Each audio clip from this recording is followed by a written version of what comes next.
శనివారం ఎవరైనా సరే పంచదార కలిపినటువంటి నీళ్లు, నల్ల నువ్వులు కలిపిన నీళ్లు రావి చెట్టు మొదట్లో పోస్తే మీ సంపాదన రెట్టింపు అవుతుంది. అలాగే శనివారం బొగ్గులు నీళ్ళల్లో విడిచిపెడితే ఉద్యోగపరంగా మీకున్న సమస్యలన్నీ తొలగిపోతాయి. మీకు జాబులో ఏ టెన్షన్స్ ఉన్నా శనివారం బొగ్గులు నీళ్ళల్లో విడిచిపెట్టండి. అలాగే మీరు ఒక పని స్టార్ట్ చేశారు, ఎప్పుడు ఏదో ఒక ఆటంకం వస్తుంది. ఒక పని ప్రారంభించారు, ఎన్నో విఘ్నాలు వస్తున్నాయి. అలాగే పని స్టార్ట్ చేసినప్పుడు ఎన్ని ప్రయత్నాలు చేస్తున్నా ఆ పని అవ్వట్లేదు. అలాంటప్పుడు ఏం చేయాలంటే మినప గింజలు కొన్ని తీసుకొని శనివారం రావి చెట్టు దగ్గర ఆ మినప గింజలు పోసి వెనక్కి తిరిగి చూడకుండా ఇంటికి వచ్చేయండి.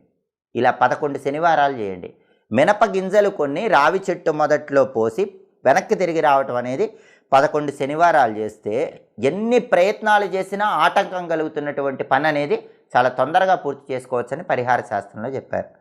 అలాగే శనివారం శివాలయానికి వెళ్ళి శివుడికి జమ్మి ఆకులు